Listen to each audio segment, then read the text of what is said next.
Hey there, this is Ron Coddington, the editor and publisher of Military Images magazine, coming to you on Monday night. This is the second Monday. We do our shows every second Monday, and we are here again.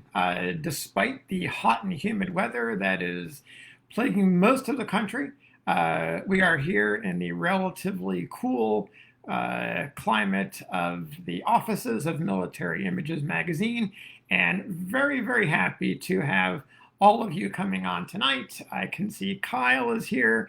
Hey, Kyle. Hey, Jim. Other folks are coming on, and we'll wait a couple of minutes, so as we normally do, to make sure we have an opportunity to let everyone come on and get situated.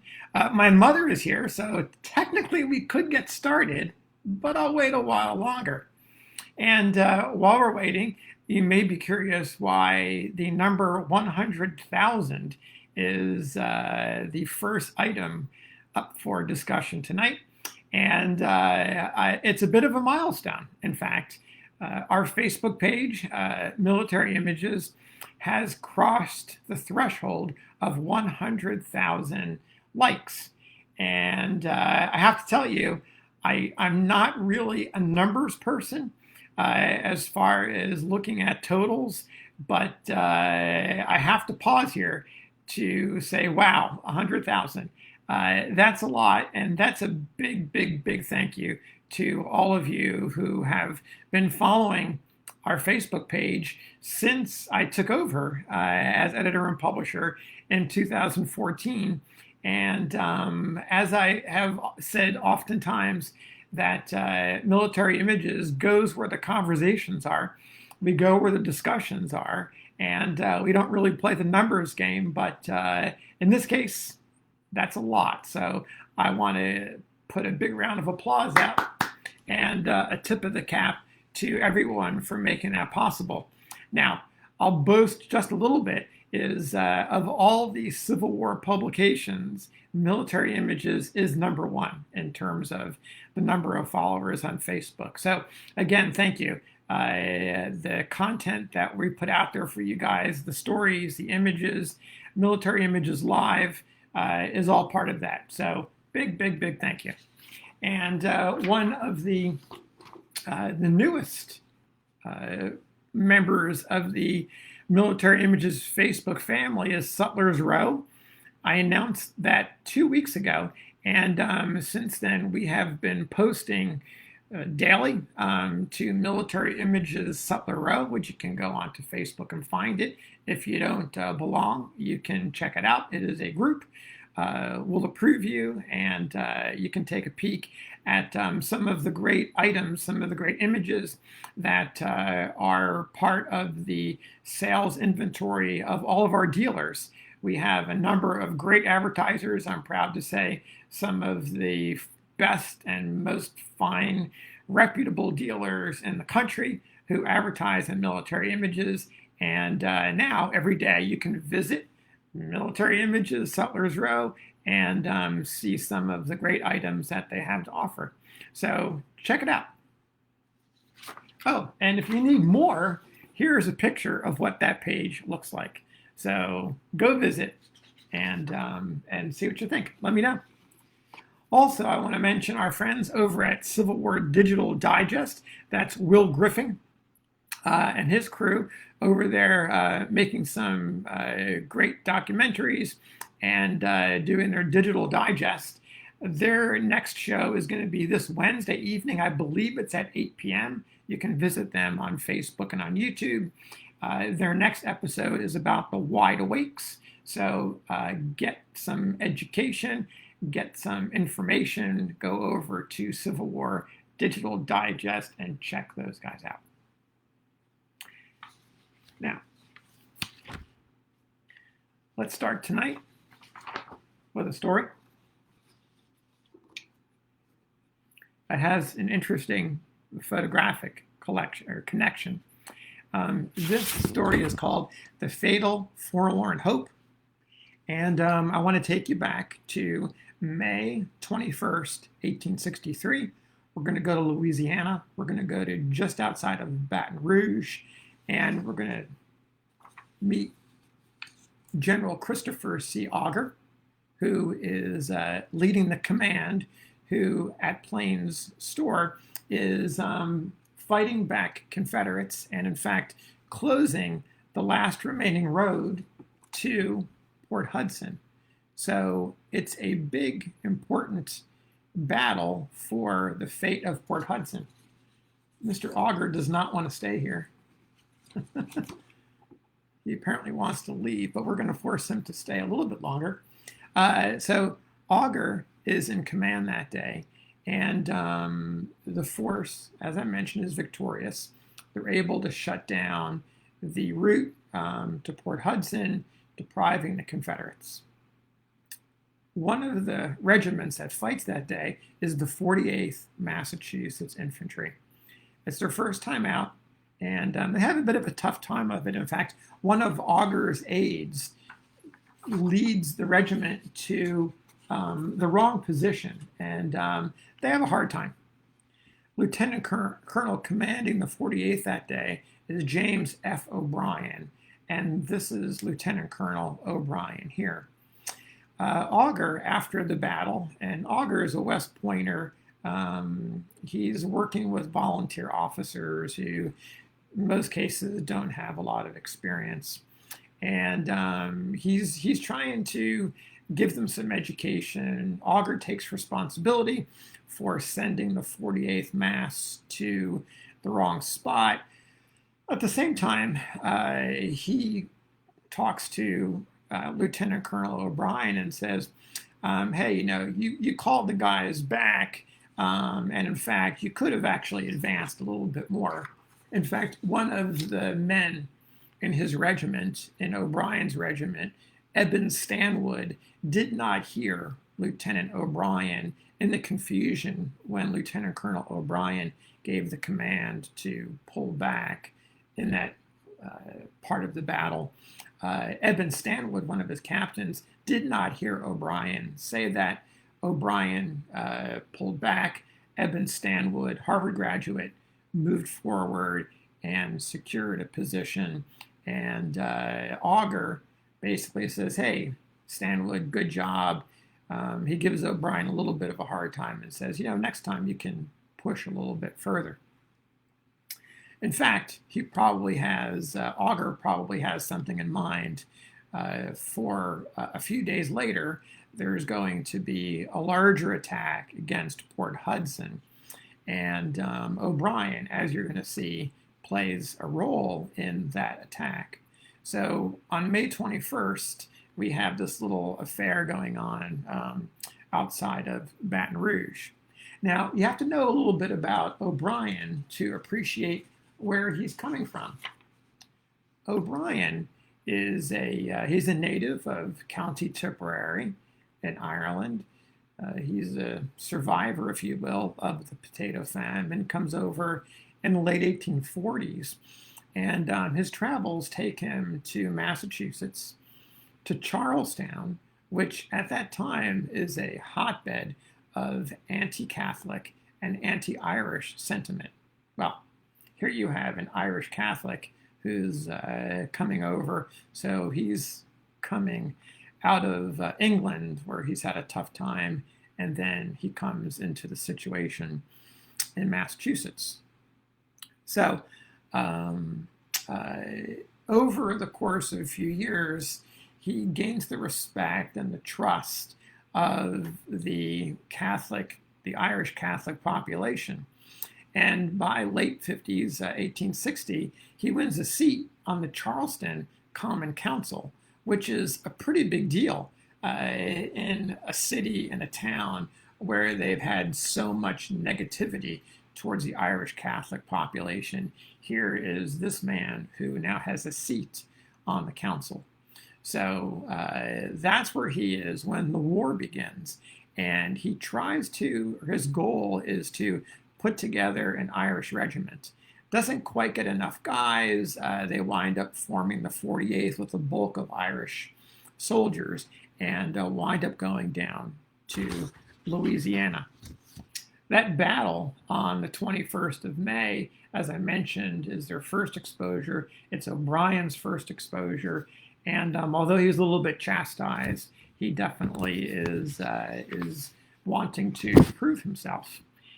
About that same time, he writes a letter and he talks about why he's fighting. And I think this is worthy of note. He says in this letter that he wrote, I'll give you just a couple of excerpts. He's talking about his really strong support for the Emancipation Proclamation, which has been released just 6 months earlier. And here he's indicting the South. He says, I say that the crime of rebellion, which has caused thousands of our citizens to fill bloody graves, is but partially atoned for in the sweeping array of the noxious institution of slavery. The policy of our government with respect to that institution is just and wise, as any thinking man who has an opportunity of practically witnessing its effect will acknowledge. He goes on talking about a strategy to win. Slave labor, he says, feeds our enemy in the field, digs his trenches, and builds his fortifications. Every slave liberated by our arms is a diminishment of rebel power. Every slave who wields a spade or a musket in our cause is so much added to our strength. Keep in mind, he's talking here in mid-1863. Colored regiments are forming. We're 2-3 months away from Fort Wagner, just to give you some perspective, around the 54th Massachusetts. He keeps writing. He ends his letter with a rallying cry, and he says, the great American heart beats true to the cause. On its patriotism and courage, an empire might be wagered with security. It was resolute and hopeful in the beginning and will not falter or despair now that we are surely and successfully approaching the end. So O'Brien believes that the war is coming to an end. We strove to make the people of the South believe that we warred not on their institutions, that all we desired was to save our beloved country. But their blood was hot. They would not yield nothing. They would propose nothing. They would accept nothing. Now our blood is up. Our armor is buckled on. Our shield and sword are in our hands. Now, he's ready to go to battle. And in fact, just a few days after he writes this letter, this scathing indictment, Augur comes to him and says, hey, we're going into Port Hudson. We're going to attack. And we need a forlorn hope. And for those of you who know what a forlorn hope is, it's basically a storming party. I should say, for those of you who don't know, it's a storming party. In this case, 200 volunteers who are going to be part of this attack. They're going to lead the attack against Port Hudson, the defenses. And here you go. Augur is offering the command of this to O'Brien. O'Brien, he can't say no. He has to accept for his honor, for his regiment. And in fact, literally half of the 200 men who join the storming party are members of the 48th Massachusetts. So on that day, we're late May of 1863. Everyone's lining up for the attack. Augur is there. O'Brien, of course, is there. There's some small talk going on. There's another colonel, in fact, who is going to be making the charge that day, going to be part of the storming party. This is Edward P. Chapin, and I've got his photograph here for you to see. Chapin is wearing, looks like a Hardee hat, maybe not exactly regulation, but he's got his hat on. On that day, he's wearing a white Panama hat, and he and O'Brien are doing some banter back and forth to probably break the nerves, break up the anticipation, nervous excitement. And Chapin says to O'Brien, I want you to notice the man that takes down that flag. He's pointing to the other side of the field where the Confederate flag is waving.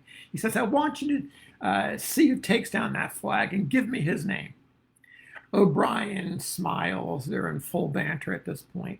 And he says, listen, Chapin, I've got my own eyes on that flag, and this is going to be from my native Ireland. So even in this moment in time, he's probably minutes away from making this charge. He's thinking of his native Ireland, which takes us back to that letter, which takes us back to Charlestown. And he says, Colonel, talking to Chapin, I have designs on that flag myself. And if I secure it, I want you to promise me that you will strike a blow for my country if ever they attempt to gain their freedom. So if Ireland at some future time wants to break out and break away, O'Brien is asking Chapin to pitch in. The men shake hands. And of course, Chapin says, if I can wield a sword, I will. Augur, of course, he's standing, the West Pointer, he's standing. The bullets are beginning to zip around, and Augur is watching the men duck as the bullets are coming in. And Augur says, no use, boys, to dodge them after you hear them. Still going on. The bullets are starting to increase right now. The command, they start. O'Brien's leading the way. They make this charge, and about 2 o'clock in the afternoon, and they are hit by a sheet of flame and lead and everything that the Confederates can throw at them. It's devastating, and it is a horrible loss. The commander, the overall commander, is Nathaniel Banks. They call a truce. They send out the parties to gather up the dead, and they find Chapin's body up there towards the front.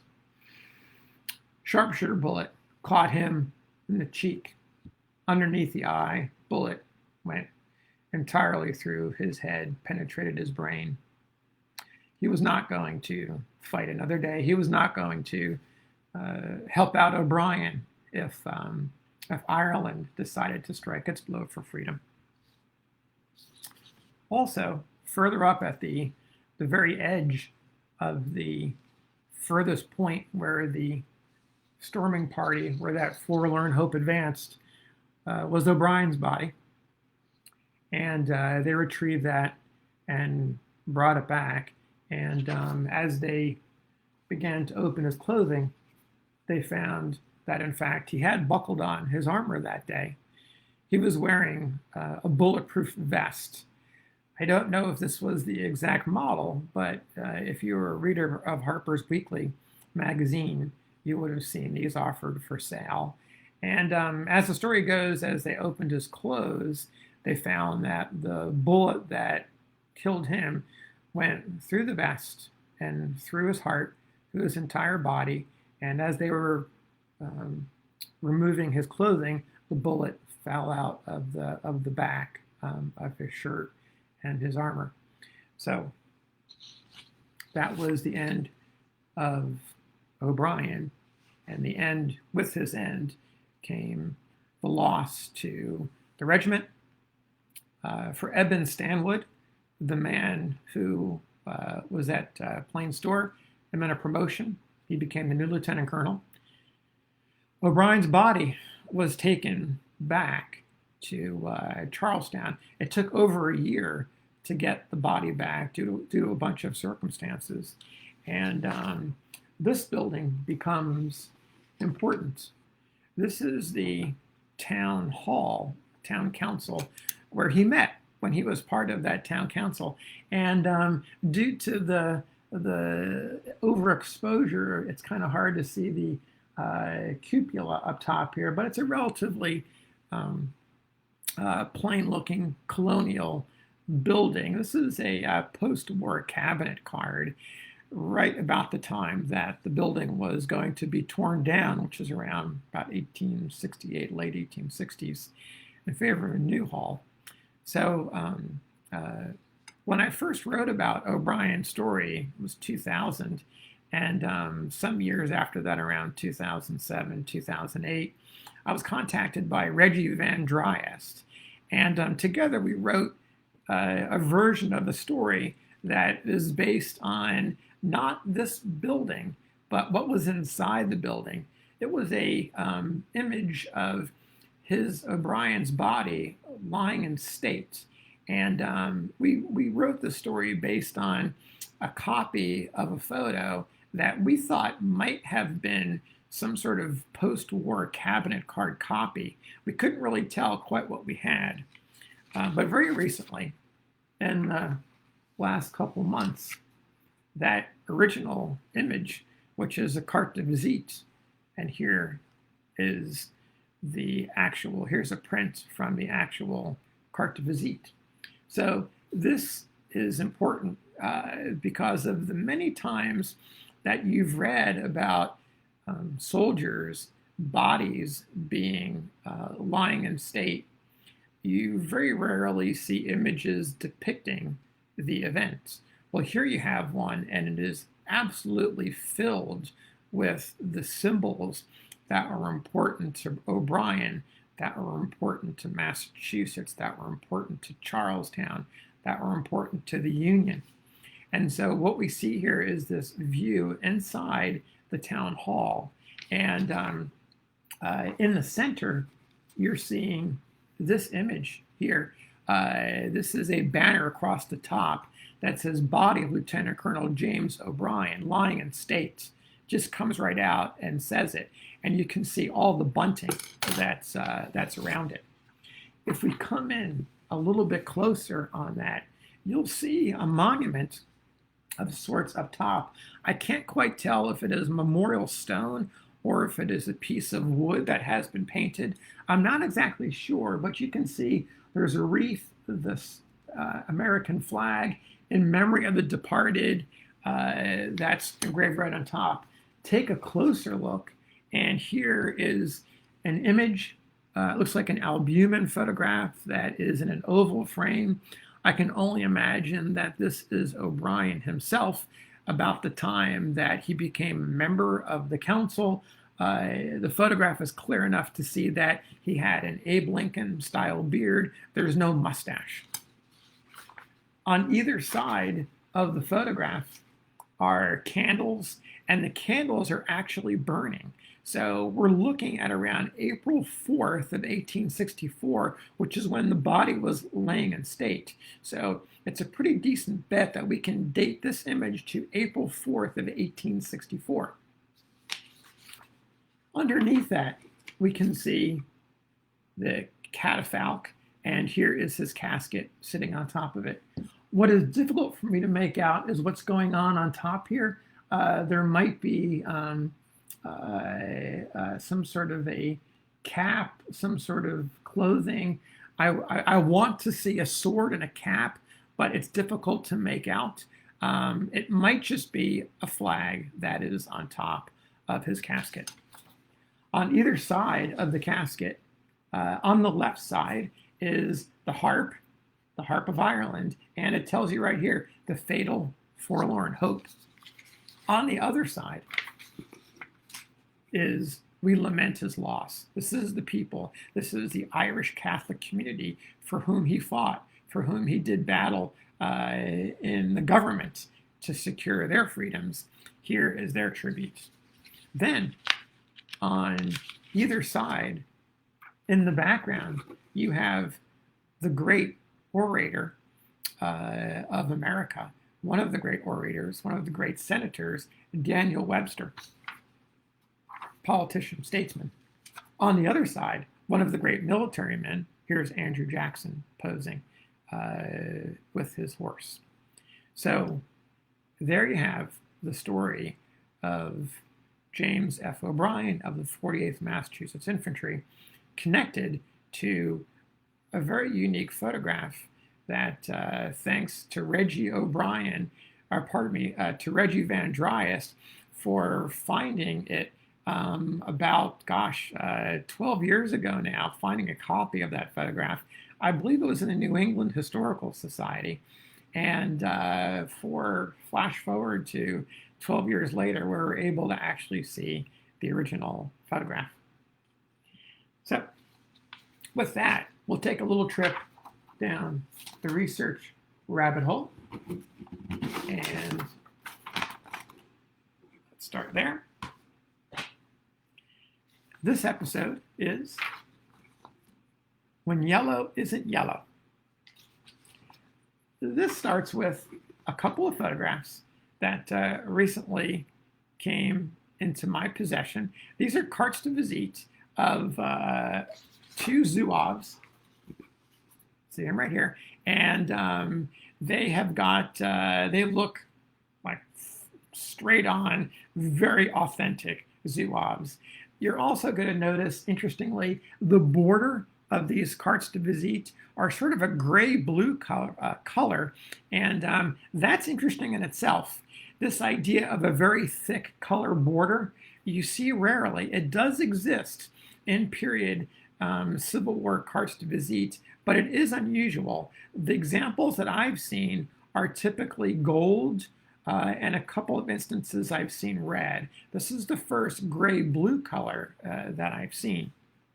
Now, on the back of this image is also an interesting tidbit. The photographer's back mark is barely visible. I dare say not visible to you at all from here. So I'll blow it up just a little bit.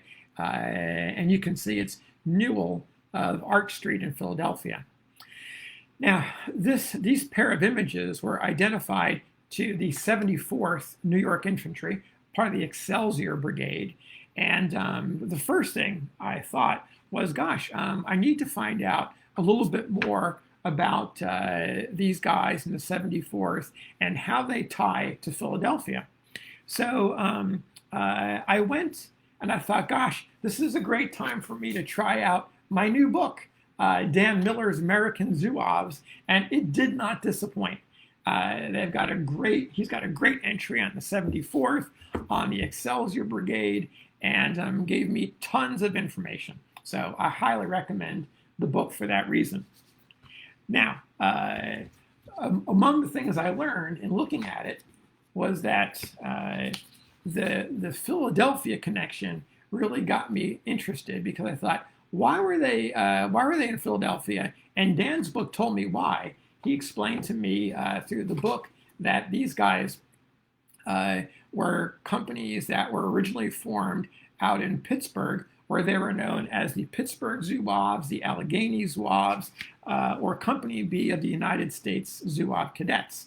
And so they couldn't find a regiment to join. And so Daniel Sickles recruited them. Sickles is looking around anywhere he can get men. So he recruits these companies, and they come from Pittsburgh over to New York. On the way, they stop in Philadelphia. And thanks to Dan's book, he references an article which I was able to find. And that article talks about the day that the Allegheny Zouaves were in Philadelphia. That's June 8th of 1861. So it's a good bet that on these photographs were taken on that day. And here you've got the newspaper report talking about how these young men of fine appearance and their Zouave uniforms came through town. They were very polite. They saw the sights. They arrived in the morning. They left about 2 o'clock in the afternoon. So they didn't have a long time in town. But apparently, because it's the only day I can connect them, these guys happen to be getting their pictures taken in the studio of Richard Newell on that day. Pardon me, Robert Newell. Now, as I was reading Dan's book, I'm all excited about this bit of information about Philadelphia, making the connection. I go back and I read the description that Dan has provided, and something catches my attention that I didn't really see the first time. As Dan is describing, he talks about their yellow tassels coming off of their fezzes. And so I see these guys, and I see those dark, what I assume are red tassels, and I'm like, uh-oh, I wonder if we have a problem here. And so I go online, and I find artist Mark Maritato, who is a subscriber to Military Images, and he has his depiction of a member of the 74th, which confirms what Dan had written. And then I also have, I find Don Troiani's image of a Zouave, same uniform style, the same yellow tassel. So I'm scratching my head a little bit, and so I go to the owner of the last owner of the images, and I say, hey, how do you know this is the 74th? I also write to Dan because I know Dan. I said, Dan, how do you know that they're 74th? Of course, in my excitement, in my enthusiasm, I'm so wrapped up about the Philadelphia connection that I overlooked completely one of the curious challenges of Civil War photography, of the wet plate collodion process, that would oftentimes have quite the effect on how colors were photographed. So Dan responds, the former collector responds, they tell me the same thing. Well, the reason that that tassel is black is because that's the way it was photographed, and it actually is yellow in real life. And that leads me to the collector says, well, you have to talk to Liz Topping because Liz knows a lot about this. She's done presentations. So I go to Liz, and of course, I sort of have a general idea about the effect of colors, but I don't really know the full story. So long story short, Liz is going to write an article for Military Images that sort of takes this apart and helps us to understand it. She mentioned an article by the late Virginia Mesher. And so I go and I look up this article, and I do some additional research. Rochester, my travels take me to Rochester, New York. They take me to various other destinations via online. And so what I want to give you now is like just the 3-minute what you need to know about photography. And now, Liz, you can jump in here and tell me when I mess up, but here's the basics, and Liz is going to straighten us out in her article. So the basic thought here, if I was to try to capture it, warm colors are dark, cool colors are light. Okay, you're wondering, what does that mean? Here it is. Warm is dark. So skin tones are, generally speaking, at least 2 shades darker than they normally appear. These are some examples. Blonde and red hair, dark. Freckles, dark. Newly cut yellow pine boards, dark. Anything green, generally dark. Why is that? Because they have yellow. There's yellow in there, and that wreaks havoc with the blue light that reacts to collodion and the wet plate process. So when you see a man like this, and you see that dark hair, and you know in fact that he had blonde hair, well, that's part of the camera. When you see James Bryant of the 5th New York Cavalry, and you know that his shoulder straps right here should be yellow, that field should be yellow, and they look black, well, now you know why. On the other side of things, cool, that blue that makes things cool, that has an effect of making things light. So blue eyes can appear white or very, very light gray. Black wool, because it has a blue dye in it, will appear lighter. Someone who's sitting that you think might be in mourning, well, they may not be wearing dark clothing. They may be wearing a very bright color, a cool color like yellow or pink, that is having that effect to make it very dark. The sky, take a look at the sky of many Civil War images. The blue sky, that cool blue sky, and the clouds that are also made of blue, they more or less become white at best. So there you go. That's it's really about a 2-minute guide on these, on this color, this crazy color scheme revolving around light. As promised, and now I feel like I'm putting the pressure on Liz Topping, we're going to have an article and talk more about this. in an upcoming issue of Military Images. It won't be the autumn. It'll probably be the winter, because the autumn issue is pretty much filled to the gills at this point. In fact, we're in production right now. We've got the final articles are coming in. Some of the articles are ready in layout and production. We'll go through the final edits and the proofing in mid-August, gosh, just a couple weeks away, and then ship the publication off to the printer, create the online edition, and if all goes well, they will be mailed at some point in early September, and you will have them.